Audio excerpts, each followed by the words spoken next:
Hello friends, this is Rohit Gupta, आपका friend, आपका mentor. आज इस वीडियो में हम बात करेंगे बिज़नेस स्टडीज़ के बहुत ही इंपॉर्टेंट चैप्टर की, दैट इज़ प्लानिंग। प्लानिंग आज के इस वीडियो में प्लानिंग में हम meaning, features, importance and limitations के टॉपिक्स को कवर अप करने की कोशिश करेंगे। जो नेक्स्ट वीडियो आएगा उसमें हम टाइप्स ऑफ प्लान्स में कवर अप करेंगे।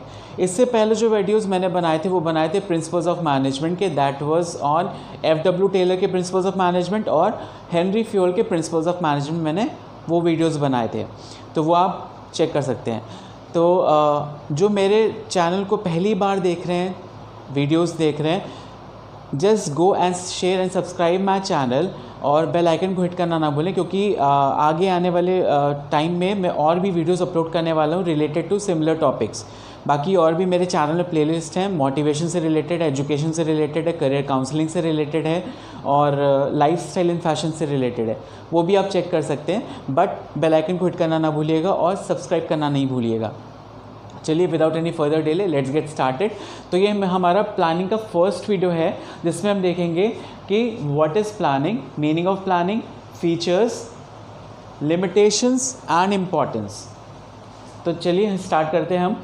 तो अगर हम प्लानिंग की बात करें तो प्लानिंग एक बहुत ही इंपॉर्टेंट फंक्शन ऑफ मैनेजमेंट है, जो हर ऑर्गेनाइजेशन में करा जाता है या उसको फॉलो किया जाता है।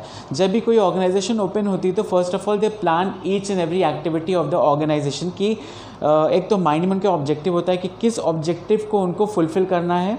उसी ऑब्जेक्टिव को माइंड में रखते हुए they make the plans, different types of plans for whole of the organisation. Departments जितने होंगे उनके भी अलग अलग प्लान्स बनेंगे, लेकिन अल्टीमेटली सारे प्लान्स का जो फंक्शन होगा वो होगा ऑब्जेक्टिव को फुलफिल करना जो ऑर्गेनाइजेशन का है। तो आइए देखते हैं डेफिनेशन इसकी क्या है, मीनिंग क्या है। Planning is a process of thinking in advance about the activities required to achieve the desired goals. Planning का मतलब है कि हम प्लान करते हैं एडवांस में, ताकि हमारा जो ऑब्जेक्टिव है वो फुलफिल हो सके। अगर हम रियल लाइफ में भी देखें कि हम अगर सपोज़ हम पढ़ने अगर बैठे, स्टडी करने बैठे हैं, हमारे एग्ज़ाम्स हैं, तो हमारे माइंड में एक प्लान होता है कि हमें अब कितने परसेंटेज ऑफ मार्क्स एग्ज़ाम्स में लेके आना है, दैट इज़ ऑब्जेक्टिव। अब उस ऑब्जेक्टिव को फुलफ़िल करने के लिए हम क्या क्या प्लान करते हैं, क्या क्या स्ट्रैटेजीज़ बनाते हैं, so that we can score that much of percentage.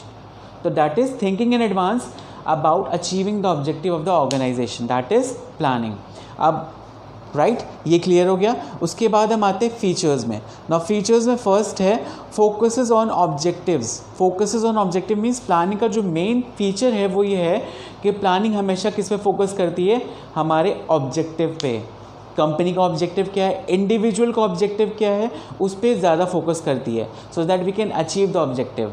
That is first one. Second is pervasive. Now pervasive means कि planning is present in each and every type of organisation, whether small, whether large organisation, whether government organisation, whether semi government organisation, whether private organisation. हर जगह planning present होती है। अगर हम अपने घर की भी बात करेंगे तो घर में भी जो मदर होती हैं, फादर होते हैं, पेरेंट्स होते हैं, वो भी एडवांस में प्लान करके चलते हैं कि उनका ऑब्जेक्टिव क्या है, घर में क्या क्या चीज़ें आनी है, क्या नहीं आनी है, कहाँ पे कितना अमाउंट स्पेंड होना है, कितना नहीं होना है, कितना एलोकेट करना है अलग अलग जगह। That means they are planning in advance कि उनका जो मंथ का ऑब्जेक्टिव है वो फुलफिल हो सके। That is planning. That means pervasive, हर जगह प्रेजेंट होता है, that is pervasive. Third is continuous. Now continuous means planning हमेशा ऑन गोइंग प्रोसेस से चलता रहता है। सपोज़ अभी माइंड में हमारे है कि हम प्लान कर रहे हैं कि we should earn more and more money, कि हम एक मैकबुक ले लें। जब मैकबुक ले लेंगे तो उसके बाद हमारी प्लानिंग दूसरी चीज़ के लिए होगी कि हम वो चीज़ अचीव कर लें। सिमिलरली माइंड में बहुत सारी चीज़ होती हैं, हमारी डिमांड्स और वांट्स अनलिमिटेड हैं। एक डिमांड फुलफ़िल होती है, एक वांट फुलफ़िल होती है, हम दूसरे के लिए प्लान करने लगते हैं। दैट मीन्स प्लानिंग चलती रहती है, प्लानिंग कॉन्टीन्यूअस रहती है, it is never ending process.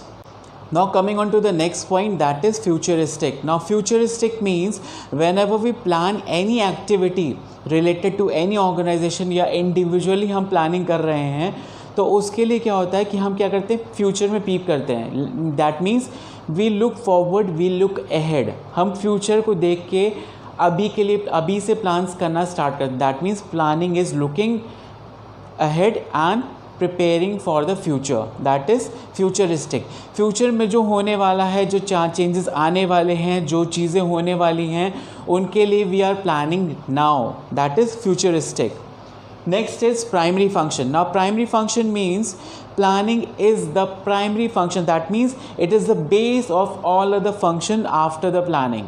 Now planning में जो main functions आते हैं, planning के बाद जो main functions आते हैं, that is planning के बाद आता है organizing, staffing, directing, controlling, coordinating, ये सारे reporting and budgeting, ये सारे functions हैं जो planning के बाद आते हैं. That means planning is a primary function, it is the base of all other functions. उसके बाद सारे फंक्शन परफॉर्म होते हैं. अगर पहले प्लान हमने नहीं किया तो हम आगे वाले फंक्शंस परफॉर्म नहीं कर पाएंगे. That means it is the base of all other function, that is primary function, right. Next is decision making. Now decision making means planning involves major decision making process. क्यों? क्योंकि suppose we are having only one plan, हमारे पास सिर्फ एक plan है, we don't have any choice of any other plan. तो हम क्या करते हैं, हमें डिसीजन लेने में कोई दिक्कत नहीं होगी, we can choose that plan. लेकिन if we are having some alternatives related to those plans, हमारे पास बहुत सारे ऑल्टरनेटिव्स हैं, तो what we have to do, we have to choose and we have to take efficient planning process. So और उसके हिसाब से we have to take the decision. That means it involves decision making process. अगर हमारे पास alternatives बहुत सारे हैं तो हम क्या करते हैं, बहुत minutely we analyse the situation, we analyse different types of alternatives we are having and then we have to take the decision. That is decision making process. Now last feature is mental exercise. Now mental exercise means planning involves a lot of mental exercise. That means a lot of imagination, a lot of analysis, a lot of aptitude and a lot of judgment is required to choose a suitable plan. क्योंकि आपके proper judgement, आपके proper decision के basis पे ही आप company will be dependent on you. अगर आपका एक हल्का सा डिसीजन या जजमेंट गलत हो गया, whole company will, whole organization will suffer. That means planning is a mental exercise. It is a very important exercise because यहाँ पे आपको अपना, आपका intellectual, आपका aptitude, आपके decision making, आपका judgment, आपका analysis, सब कुछ matter करता है इस पे. That's why it is a mental exercise. Now coming on to the next heading, that is importance of planning. Now importance of planning first is provides a direction. Now planning provides a proper direction because each and every activities are defined by the management and goals are also defined by the management. That means they are providing direction for action. आपको कैसे काम करना है, कैसे आपको हर एक activity को perform करना है और गोल को अचीव करना है, that is the function of planning और that is the importance of planning कि वो एक आपको डायरेक्शन प्रोवाइड कर रही है कि आपको किस पर्टिकुलर वे के थ्रू आपको अपना टारगेट अचीव करना है या गोल अचीव करना है. Next is reduces risk of uncertainty. ना ये वाला पॉइंट हम पहले भी कर चुके हैं फीचर्स में, जहाँ पे हमने कहा था कि planning is looking forward and planning in advance for the future purpose. तो यहाँ पे मैनेजमेंट जो होता है वो क्या करता है, प्लानिंग जो मैनेजर्स होते हैं दे plan in advance about the risk and uncertainty which will be arising in future. वो पहले से अपने आप को उस चीज़ के लिए प्लान कर लेते हैं. That is reduces risk of uncertainty, right. Now next point is planning reduces overlapping and wasteful activities. Suppose organisation ने हमें सारे प्लान्स बना के दे दिए, हमारी एक्टिविटीज़ डिफ़ाइन कर दी, प्री डिफ़ाइन कर दी, और वहाँ पे हमें बता दिया कि what are the responsibilities of each and every individual, और वही रिस्पॉन्सिबिलिटीज़ और एक्टिविटीज़ को हम जब कोऑर्डिनेट करते हैं तो वो जाके हमारा ऑब्जेक्टिव फुलफिल करती है. तो जब हमें हर चीज़ क्लियरली डिफाइंड कर दी गई है, हमारे एक्शंस को डिफ़ाइन कर दिया गया है, हमारी एक्टिविटीज़ को डिफ़ाइन कर दिया गया है, that means there is no such confusion in case of activities and responsibilities. तो वहाँ पे वर्क जो होता है बहुत स्मूथ चलता है क्योंकि सारे एम्प्लॉयज़ के माइंड में कोई भी मिसअंडरस्टैंडिंग नहीं है, कोई भी डाउट्स एंड कन्फ्यूजन्स नहीं है. तो वहाँ पे ओवरलैपिंग नहीं होगी एक्टिविटीज़ में, और साथ ही साथ वहाँ पे कोई वेस्टफुल एक्टिविटीज़ भी नहीं होंगी क्योंकि सारी एक्टिविटीज़ डिफ़ाइन कर दी गई कि हमारा ऑब्जेक्टिव कैसे अचीव होगा, हमें ये एक्टिविटीज़ परफॉर्म करके अपने ऑब्जेक्टिव को अचीव करना है. That is reduces overlapping and wasteful activities. Next is promotes innovative ideas. ना promotes innovative ideas means planning हमारा, जैसे मैंने पहले भी फीचर में बताया था कि प्लानिंग हमारा फर्स्ट बेस है of all other functions of management का। तो अगर हम यहाँ पे इनोवेटिव आइडियाज़, नए आइडियाज़ को क्रिएट करते हैं, that means it will be used by the organisation whole life. वो एक बेस बन के रहेगा हमारे ऑर्गेनाइजेशन के लिए, because we are creating and we are innovating new ideas by establishing some principles and rules for the organization. That is innovative ideas. Next is facilitates decision making. Now facilitates decision making means, ये हम पहले भी देख चुके हैं features में कि कैसे प्लानिंग हमें हेल्प करती है डिसीजन मेकिंग प्रोसेस में, कि इफ़ हमारे पास प्लान अगर एक ही है, कोई ऑल्टरनेटिव नहीं है, तो हमारे पास कोई ऑप्शन नहीं, हम उसी के ऊपर डिसीजन लेंगे। लेकिन अगर we are having some alternative courses of action, तो हमें एक पर्टिकुलर प्लान को चूज़ करना पड़ेगा, एक्टिविटी को चूज़ करना पड़ेगा, so that we can take the decisions accordingly. That is facilitates decision making. Last point है इम्पॉर्टेंस का, that is standards for controlling. Now planning एक स्टैंडर्ड है, कंट्रोलिंग में यूज़ होता है। कैसे? सपोज़ हमने प्लान अभी बना दिए, हमने प्लानिंग करी, हमने हर डिपार्टमेंट वाइज प्लान्स प्रिपेयर कर दिए, रूल्स प्रिपेयर कर दिए, स्ट्रैटेजीज़ प्रिपेयर कर दिए, मेथड्स प्रिपेयर कर दिए सारे डिपार्टमेंट्स के, या कौन सा वर्क किस पर्टिकुलर वे के थ्रू करना है हमको, हमने हर चीज़ सेट स्टैंडर्ड्स मेंटेन कर दिए। अब कंट्रोलिंग कैसे उसको चेक करेगा? कंट्रोलिंग इसलिए चेक करेगा कि कंट्रोलिंग जो फंक्शन है हमारा, फंक्शन ऑफ मैनेजमेंट का जो लास्ट में आता है, उसमें क्या करेंगे, जो हमारे सेट स्टैंडर्ड्स हमने प्लानिंग में बनाए हैं कि कैसे कैसे एक एक्टिविटी परफॉर्म होगी, कंट्रोलिंग क्या करेगा, वो चेक करेगा whether an employee, whether an worker is working on the set principles, set strategies, set rules and regulation को फॉलो कर रहा है, नहीं कर रहा है। अगर नहीं कर रहा है तो कंट्रोलिंग का काम होगा उसको चेक करना, so that there should be no deviation from the given path. Planning में हमने एक सेट टारगेट बता दिया, सेट एक्टिविटीज़ उनकी डिफाइन कर दी कि उनको एक एक्टिविटी को कैसे परफॉर्म करना है। कंट्रोलिंग में वो क्या काम करेगा, उसको चेक करेगा कि जो एक्टिविटीज़ उन्होंने ऑर्गेनाइजेशन ने डिफ़ाइन की हैं उसी एक्टिविटी के थ्रू काम हो रहा है कि उससे एम्प्लॉइज़ डेविएट हो रहे हैं, तो कंट्रोलिंग उसको चेक करेगा। That is standards for controlling. So these were the importance of planning, right. अब हम आज बात करते हैं, नेक्स्ट टॉपिक हमारा that is limitations of planning. Now next, coming on to the next heading, that is limitations of planning. Now limitations of planning means, first is leads to rigidity. Now leads to rigidity means whenever plans are made, plans are specifically made for an organization, for a specific time frame, for a specific goal or objective to be achieved.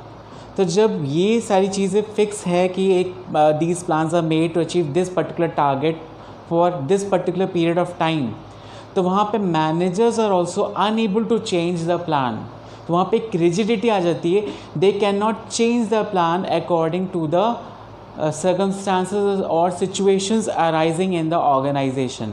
तो that means these plans are very rigid in nature.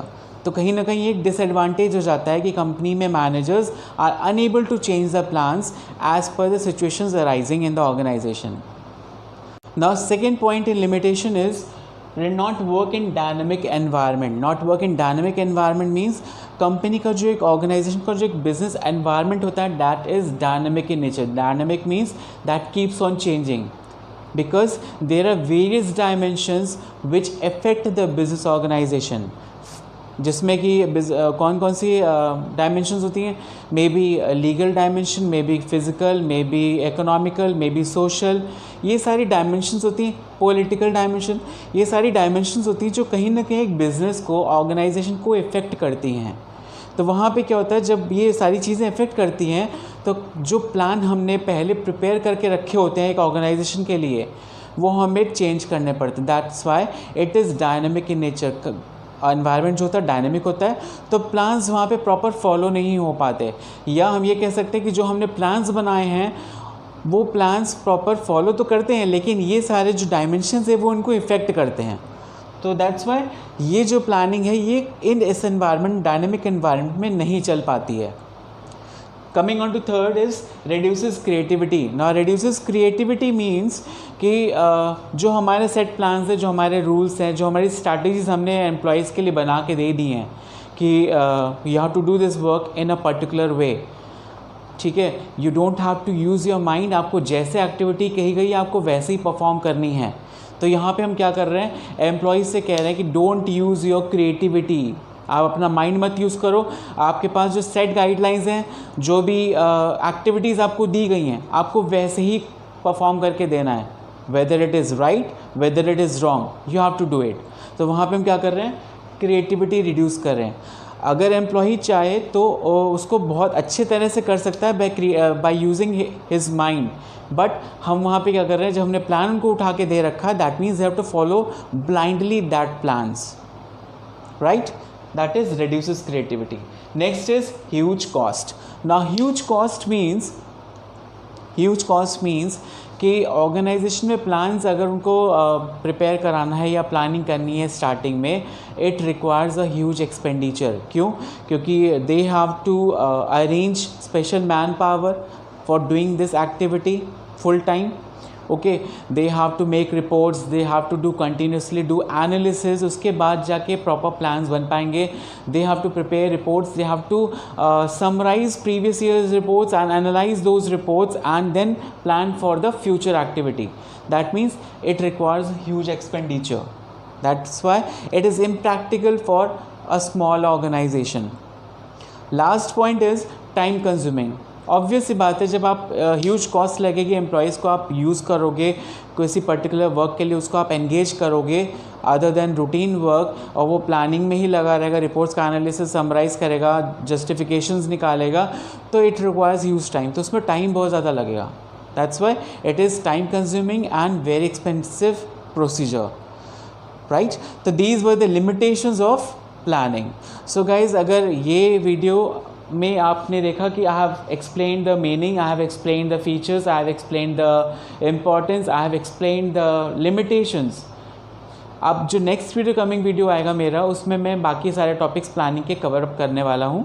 सो अगर ये video आपको अच्छा लगा हो तो do subscribe my channel, और जो स्टूडेंट्स कुछ भी डाउट हो, आपको बिजनेस स्टडीज से रिलेटेड किसी भी टॉपिक से रिलेटेड आपको डाउट हो, just I require your feedback in my comment section and hit the bell icon for the upcoming videos which are coming in near future. मेरी और भी जो कैटेगरीज़ हैं वीडियोस की प्लेलिस्ट है, motivation, education, career and lifestyle and fashion, वो भी आप चेक कर सकते हैं जाके। Till then, good bye, have a nice day, thanks for watching.